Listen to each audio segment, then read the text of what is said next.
Welcome back to Waking Nightmare. This one comes from someone who's spent 9 years alone on 200 miles of power line in rural Maine.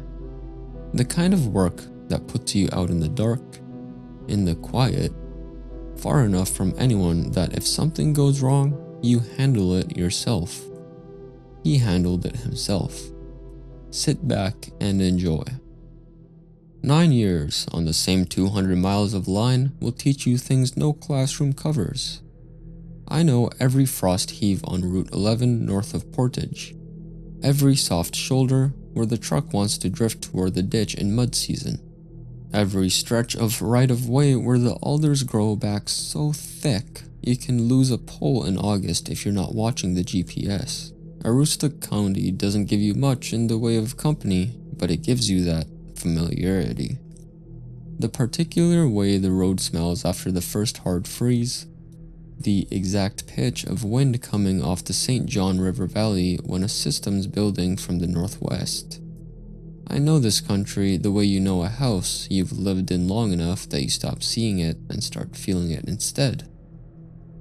Emmy used to say that was the problem, that I'd learned to love roads more than people, that solitude had gotten into me the way cold gets into old insulation. Slow and total, and not something you fix without tearing the whole thing out. She wasn't wrong, exactly. She just thought it was fixable. I stopped arguing that point a few years before the divorce. Some things you leave where they land.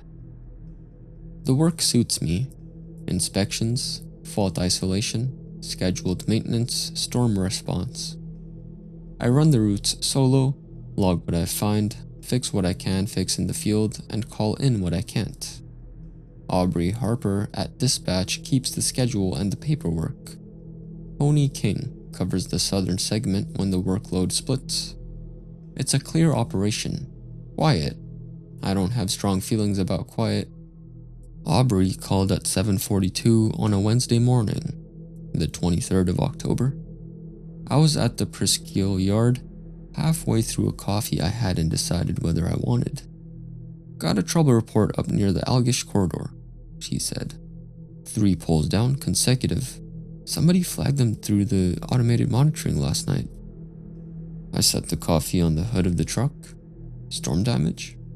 No storm. A pause. She was checking something. Nothing on the radar. Nothing called in. No collision reports from the county. They just went down. 3 poles consecutive. No event. That was unusual enough to pay attention to. Transmission poles don't fall in clusters without a reason. Wind shear, vehicle strike, frost heaves severe enough to buckle the base. Something always explains it. 3 in a row without a weather event meant equipment failure, or it meant somebody did something. Which segment? She gave me the coordinates. A service road off the Allagash Road, roughly 12 miles south of the waterway. I knew the stretch. Hardwood and spruce on both sides. Road surface that turned to clay soup in spring and concrete in November. No structures nearby. No reason for anyone to be out there on a Tuesday night. I'll head up, I said. Probably be on site by late afternoon. Copy that. Check in when you've got eyes on it. I loaded the bypass kit, the camera, extra hardware, and a come along into the service truck's bed, and was on the road by 8:15. The drive north takes about 2 hours when the roads are dry. In late October, they're usually firm enough. The ground frozen just enough to hold, not so deep that the frost starts doing structural damage. I ran Route 1 up through Caribou, then cut west on the Aroostook Road, then north again on a series of service routes that don't have names on any map I've seen. Just numbers on laminated sheets in the truck's door pocket. Updated every spring when the survey crews come through. The sky was low and gray the whole drive. The kind of flat, overcast that doesn't threaten anything. It just sits there, pressing the light out of the afternoon early. I wasn't thinking much. The radio ran weather and commodity prices, which is most of what comes in up here. I drank the rest of the coffee cold somewhere north of Caribou and ate a sandwich from the cooler around noon, without stopping the truck. The birch stands along the road had already dropped most of their leaves. The spruce and fir held their color, dark green, going almost black in the flat light. Familiar country. I'd driven this same corridor probably 400 times. The access road off the Allagash Road is easy to miss if you don't know it's there. A break in the tree line, 2 tire ruts in the clay, a small green marker post I'd replaced myself 3 years ago after a logging skidder knocked the original one flat. I turned in at 4:52. The light was going. The first pole was down about 600 yards in. I stopped the truck and sat for a moment before getting out. The pole was a Class 2 spruce, 45 feet, set in 2014. I knew it from the inspection records. It was lying across the right-of-way at roughly a 45-degree angle from its original position. The conductors sagging and grounded, the base still in the hole. The last part was what stopped me. When poles go down in wind or from frost heave, they pull out of the ground. The base comes up, the surrounding soil breaks loose. You get a divot and a mess of disturbed earth. This one hadn't pulled out. The base was still seated in the hole. The wood above the ground line had split, not snapped clean, not sheared by lateral force the way wind damage looks, but split outward in a radial pattern.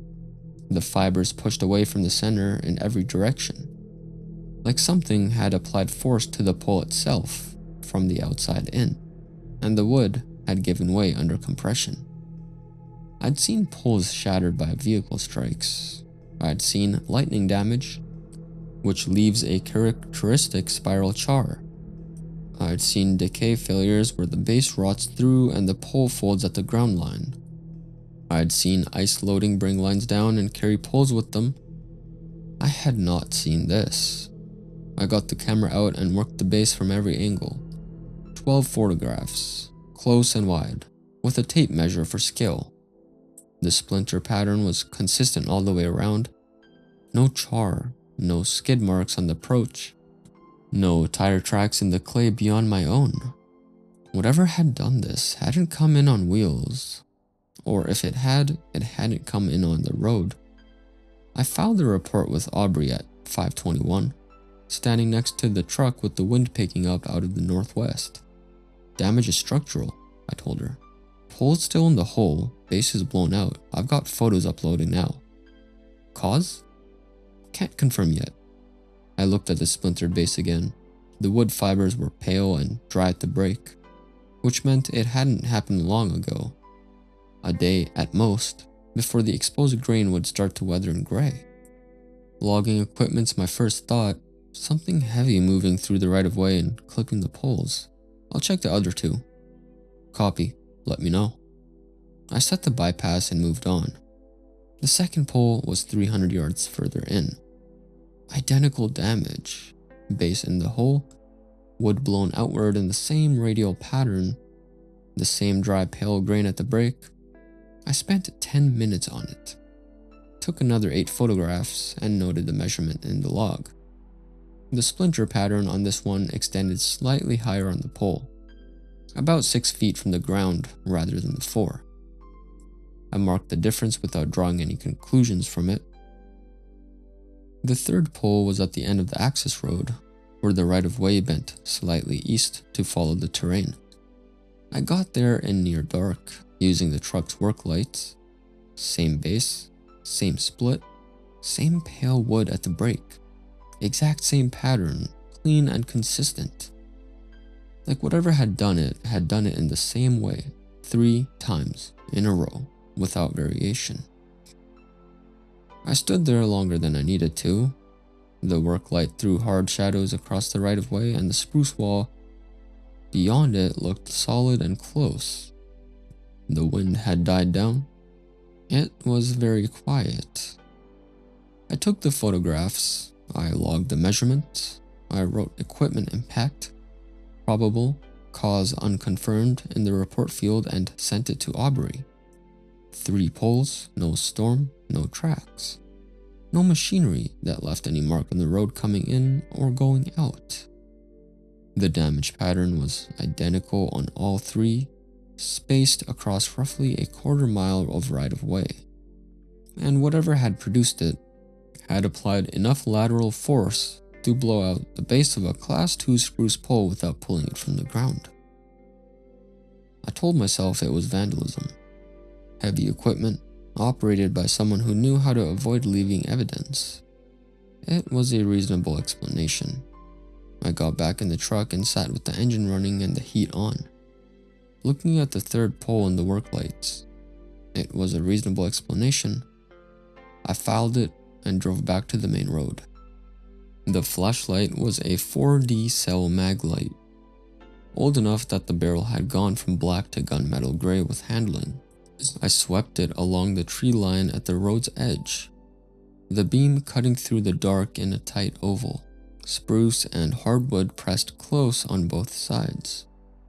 Allagash corridor, no understory to speak of, just trunks and branch canopy, and the particular kind of silence that happens when there's no wind. I was moving the beam left, toward the east side of the right-of-way, when I caught it. Branches snapped, not 1 or 2, a line of them, parallel to the road, running north to south, through the spruce at the forest edge. I stepped off the gravel and into the clay margin, pointing the beam up into the lower canopy. The breaks were fresh. The wood at the snaps was pale and fibrous, not gray and weathered the way old storm damage goes. Whatever had done it, had done it recently. The breaks were at a consistent height. I eyeballed 9 feet, give or take 6 inches, and they weren't random. They ran in a sequence, spaced roughly 8 to 10 feet apart, like something moving through the tree line had been clipping branches as it went. I went back to the truck and got my tape measure, 9 feet 2 inches at the first break, 8 feet 10 at the second, 9 feet 1 at the third, before the line curved away from the road and I lost it in the dark. I stood there for a moment with the tape in my hand. At the first 2 poles, I hadn't swept the tree line. I'd focused on the poles themselves. The base, the grain pattern, the splintered geometry, damage assessment. You look at what failed, not the surrounding area. I filed that way and didn't examine it further. I called Tony from the cab with the engine running and the doors locked. He picked up on the 3rd ring. "Still on site," I said. "3rd pole, I found something in the tree line." I told him what I'd seen. The branch breaks, the height, the consistent spacing, the line running parallel to the road. He didn't say anything while I was talking. Tony's silence was different. Not the kind of silence of someone waiting for their turn, but of someone actually listening, which is rarer than it sounds. When I finished, he was quiet for a few seconds more. "I saw something like that once," he said, "near the St. John, long time ago." "What caused it?" Another pause. "Finish your work and get out before midnight." The flat northern cadence on it, unhurried. Not a suggestion, more like someone repeating instructions they'd been giving themselves. Passing them along because they'd proven useful. "Tony, what caused it?" "I don't know what it is," he said. "Only what it does." He hung up. I set the phone on the dash and sat with that for about 4 seconds. Then I got out and went back to work. The bypass on the 3rd pole needed another 20 minutes of careful rigging to bring it to operational. I did it in 14. Not rushing. Rushing means mistakes. but not standing still either. I ran the connections, checked the tension, checked it again, and logged the timestamp at 10:31. Equipment went into the truck bed in the order I pulled it. Come along first, then the rigging bag, then the camera case, then the spare hardware box. I was working by the truck's rear work lights, which put the tree line behind me. I didn't turn around more than I had to. I was reaching for the last case, the bypass kit, latched and ready, when the headlights caught movement at the tree line. Not wind. Wind moves everything at once, a general sway. This was localized. One place in the tree line, at the edge of the light. Something shifting behind the first rank of spruce. A weight-bearing shift, not a branch settling. I picked up the case. There was a figure there, partially behind the trees, partially not. The headlights hid it in pieces. A shoulder line that sat too high. Limbs that extended past the geometry that limbs are supposed to stop at. I looked directly at the head and couldn't hold it. Not because of the dark. The shape was there and then my eyes moved off of it. Like trying to read something in your peripheral vision that disappears when you look straight at it. I looked twice. Both times the same result. I put the case in the truck bed and closed the tailgate. Walked to the driver's door, got in, and shut it. The locks engaged. I put the truck in reverse, turned around in the right-of-way, and pulled back across the access road at the speed limit. 20 miles an hour on clay, the speed I always drove out of that road. I kept my hands at 10 and 2 and my eyes on the road ahead, not on the mirrors. There was nothing in the mirrors I needed to know about. There was nothing back there that any additional information was going to help me with. I kept both hands on the wheel and continued driving south. Tony called at 6:47 in the morning. I was in the motel room in Caribou with the heat cranked too high and a coffee from the lobby machine going cold on the nightstand. I hadn't slept much, not because I was shaken. I'd filed what I'd seen the same way I'd file any anomaly. Put it in a mental folder, closed the folder. But because the room ceiling had a water stain shaped like nothing in particular, and I'd spent a few hours looking at it anyway, I picked up on the second ring. "You get out before midnight," Tony said. It wasn't a question. 10:43. A pause. The particular silence of a man checking something against something else in his head. Good. I waited. Tony doesn't call to confirm departure times. "I found somebody," he said. "Retired warden, Fort Kent. Name's Wesley Reynolds. He worked the Allagash corridor through the 90s. Filed incident documentation with Inland Fisheries before he put it in for early retirement." Another pause. Reports were received and not addressed. I set the coffee cup down. "What kind of documentation?" He called it a displacement event. Tony said the phrase like he was reading it from a page. A presence moving through the corridor, using it as a travel route. The poles were in the way. That's all. Not targeted, not anything intentional. Just movement through a path it's been using longer than the transmission lines have existed. I looked at that same ceiling stain. Thought about the radial split pattern on 3 consecutive poles. Base still sealed in the hole each time. Force applied from outside inward. Thought about consistent height. "He say what it is?" "No." Tony's voice stayed flat. "He documented what it does, wrote down what he'd observed in the field over 4 seasons. That's all he had." "And he retired early?" "He did."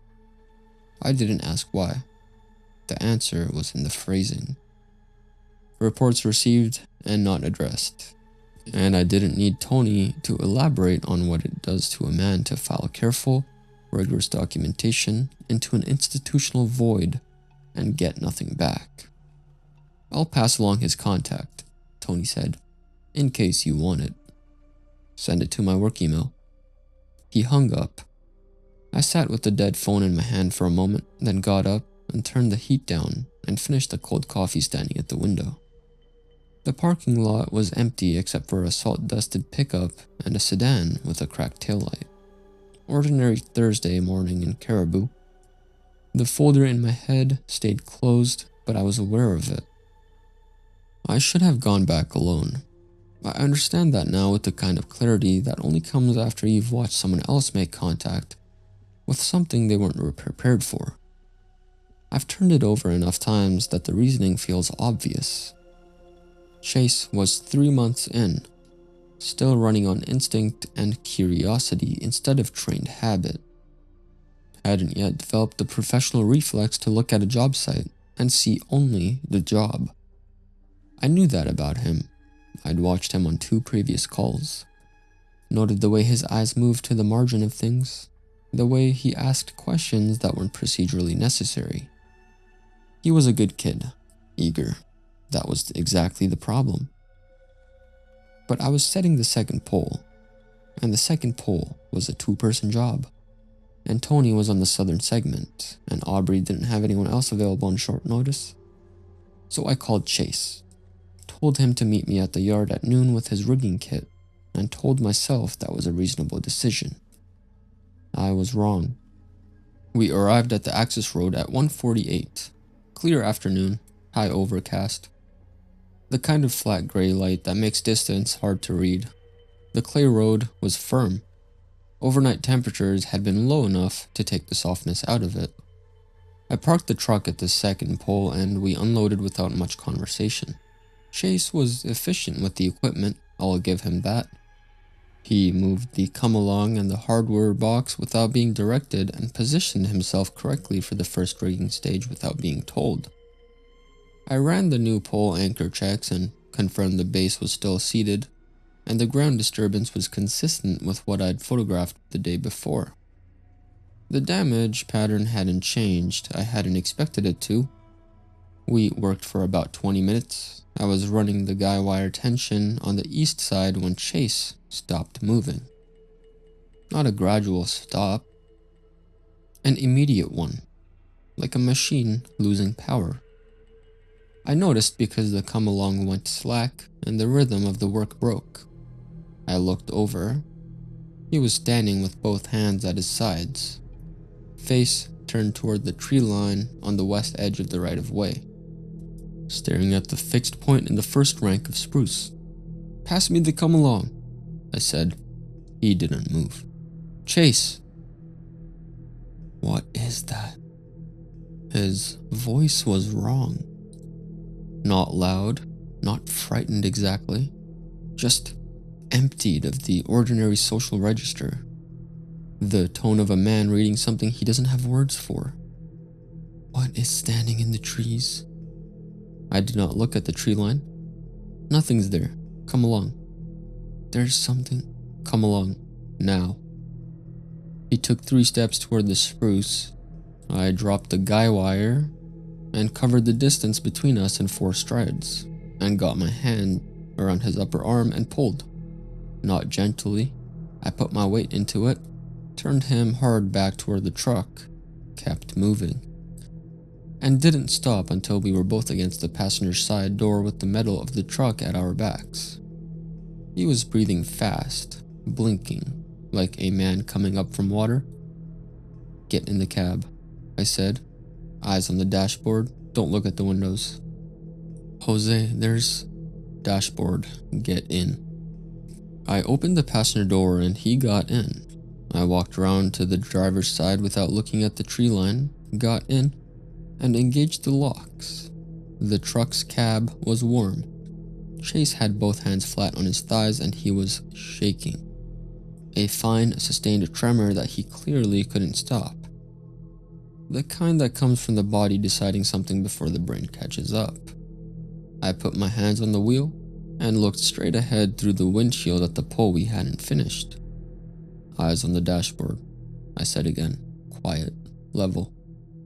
"Just keep them there." I got out of the truck alone. The come-along was where he'd dropped it, slack on the ground beside the pole. The hardware box was open, Everything still laid out in the order we'd set it. 20 minutes of work interrupted at the 15-minute mark, which meant the hard part was already done. I told myself that. I picked up the come along and reset the tension without checking whether my hands were steady. They were. That's not something I needed to verify. Working with your back to something is a specific skill. It's not the same as ignoring it. Ignoring it means you've made a decision about what's there. Working with your back to it means you've made a decision about what you need to do, and those aren't the same thing. I've done it before, not with this, but with other situations that had no productive response. A storm working itself up behind a ridge. A dog at a property line I couldn't predict. You keep your hands moving, you keep your weight centered, you work at the pace the job requires, and not a beat faster. Because the moment you speed up, you're no longer doing the job, you're running from something while holding tools, and that's a different thing entirely. The guy wire tension came up clean. I ran the east side anchor check twice, not because I doubted the first reading, but because the second check was in the procedure and I was still doing the procedure. I ran the hardware sequence, connector torque, insulator hang, neutral tie. I photographed the completed set from the 3 angles with the tape measure visible. I logged the completion timestamp at 2:17 p.m. I loaded out in the usual order. Come along first, then the rigging bag, then the camera case, then the hardware box. I latched the tailgate. I did not look at the tree line still. I got into the driver's seat, engaged the locks, and put the truck in reverse. Chase was still looking at the dashboard. I turned us around in the right-of-way and drove south at 20 miles per hour, both hands at 10 and 2, and neither of us said anything until we hit the Allagash Road, and I turned south towards Caribou. Chase let out a breath that had been apparently waiting for a while. I kept driving. That was the whole conversation. He quit on a Thursday, 2 weeks later. Aubrey called to let me know, which was professional of her. She knew he was on my crew, such as it was. Chase had submitted the paperwork citing a career change. She said he'd been polite about it. I told her I'd need coverage for the next round of Allagash inspections, and she said she'd see what was available. I wrote the incident report that same afternoon. Equipment malfunction, the usual. Crew fatigue contributing factor. Recommend additional rest protocols for extended field days. I wrote it in the usual format and in my common language and filed it through the regular channel. It wasn't false exactly. Some equipment did malfunction. The crew was fatigued. Through the channel. The report said what it needed to say. I submitted it and closed the window. I didn't spend much time on that. Some decisions aren't decisions. They're just the only available option stated plainly. The reports kept coming. Twice a year roughly. Spring thaw and late fall, which I eventually stopped noting as a pattern because noting it didn't change anything. Same star pattern breaks at the base. Same snapped branch running parallel to the road at 9 feet. Spaced 8 to 10 feet apart, carving away into the dark before I could follow the line to wherever it ended. Same clay road, same hardwood, and spruce pressing close on both sides. Same silence that wasn't quite silence. I kept the segment. I scheduled those particular runs for midday. High overcast or full sun, it didn't matter. I just wanted the hours. I worked quickly without rushing, which is a distinction that matters. I filed the reports as probable equipment impact and did not volunteer for the overtime runs. Nobody asked why. Nobody tracks who volunteers for what in a territory this size. Tony called every few months, not about anything specifically, usually. Root conditions, the slow, institutional complaints that keep a working relationship functional over years. We talked for 10 or 12 minutes. Neither of us mentioned the Allagash directly. Neither of us mentioned Reynolds or the branch breaks or what Tony knew without knowing what it was. At some point, the call would wind down and one of us would say something like, "Alright," and the other would say, "Yep." And that would be it for another few months. That's the whole accommodation. Midday scheduling, quick work, reports filed in a clear language, and phone calls that end with "alright" and "yep." I don't know what Tony does with what he knows. I don't ask. He doesn't offer. We've both been doing this long enough to understand that some things you carry without examining them too closely. The same way you'd carry old equipment that still works. You don't take it apart to see why. You just make sure it's in the truck when you need it. The Allagash corridor stays on my route. I maintain it the same as every other segment. Inspections, fault isolations, scheduled maintenance, storm response. The poles I reset are still standing. The bypasses I set that first night have been replaced twice with permanent hardware, which is the normal life cycle. The access roads look exactly the same in every season. 2 clay ruts, spruce, and hardwood pressing close. This small green marker post at the break in the tree line that I replaced 3 years before any of this happened, and will likely replace again before I'm done. I don't think about what it is. Tony told me he knows what it does, and that has proven sufficient. It travels the corridor.